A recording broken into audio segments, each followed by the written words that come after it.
ಇದೆ ಅನ್ವರ್ ಮಾಣಿಪ್ಪಾಡಿ ವರದಿ ಬಗ್ಗೆ ಮಾತಾಡ್ತಾ ಇದ್ವಿ. ಟೋಟಲ್ ವರ್ತು 2,30,30,000 ಕೋಟಿ ರೂಪಾಯಿಯ ಮೌಲ್ಯ ಅಂತ 2012ರಲ್ಲಿ ಹೇಳಿದರು. ವಕ್ಫ್ ಆಸ್ತಿಯನ್ನು ಬೇರೆ ಬೇರೆ ರಾಜಕೀಯ ನಾಯಕರುಗಳು ನುಂಗಿ ನೀರು ಕುಡಿದಿದ್ದಾರೆ. ಇಂತಿಂಥ ಆಸ್ತಿ, ಈ ಸರ್ವೆ ನಂಬರು ಇಂಥ ರಾಜಕಾರಣಿ ತಿಂದಿದ್ದಾರೆ ನೋಡಿ ಅಂತ ರಿಪೋರ್ಟ್ನಲ್ಲಿದೆ.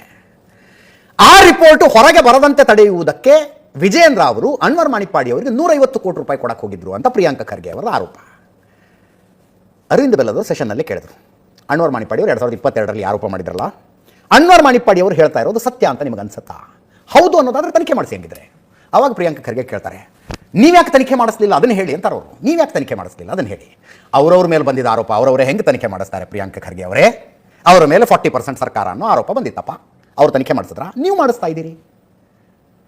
ಅವರ ಮೇಲೆ PSI ನೇಮಕಾತಿ ಹಗರಣದ ಆರೋಪ ಬಂದಿತ್ತಪ್ಪ, ನೀವು ಮಾಡಿಸ್ತಾ ಇದ್ದೀರಿ ತನಿಖೆ. ಬಿಟ್ಕಾಯಿನ್ ಹಗರಣದ ಆರೋಪ ಬಂತು, ನೀವು ತನಿಖೆ ಮಾಡಿಸ್ತಾ ಇದ್ದೀರಿ. ಮತ್ತೆ ಯಾವುದು ಕೋವಿಡ್ ಅಕ್ರಮ ಆರೋಪ ಬಂತು, ತನಿಖೆ ನೀವು ಮಾಡಿಸ್ತಾ ಇದ್ದೀರಿ. ಹಂಗಿದು ತನಿಖೆ ನೀವು ಮಾಡಿಸಿ. What is stopping you? ನಿಮ್ಮನ್ನು ತಡೆಯುತ್ತಿರುವುದೇನು? ವಿಜಯೇಂದ್ರ ಅವರು ಸೆಷನ್ನಲ್ಲೇ ನಿಂತ್ಕೊಂಡು ಹೇಳಿದ್ರಲ್ಲ, ಆದೇಶ ಮಾಡಿ ತನಿಖೆಗೆ ಅಂತ.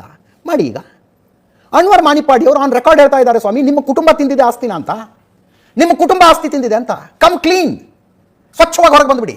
ಆ ರಿಪೋರ್ಟ್ನಲ್ಲಿ ಏನಿದೆ, ಈ ಆಸ್ತಿ ಎಲ್ಲಿದೆ, ನಮ್ಮ ಹತ್ರ ಆಸ್ತಿ ಅಂತ ಕೇಳಿಬಿಡಿ, ಕೊಟ್ಟುಬಿಡಿ ಒಂದು ತನಿಖೆಗೆ ಆದೇಶ. ಪಾಪ ಧರ್ಮ್ ಸಿಂಗ್ ಇಲ್ಲ, ಧರ್ಮ್ ಸಿಂಗ್ ಅವ್ರ ಹೆಸರು ರಿಪೋರ್ಟ್ನಲ್ಲಿ ಇದೆಯಂತೆ. ರೆಹಮಾನ್ ಖಾನು, ಜಾಫರ್ ಶರೀಫು, ಕಮರುಲ್ ಇಸ್ಲಾಮು, CM ಇಬ್ರಾಹಿಮು, NA ಹ್ಯಾರಿಸ್ ಅಂತೆ ಅನ್ವರ್ ಮಾಣಿಪ್ಪಾಡಿ ಅವರು ಹೇಳಿದ್ದನ್ನ.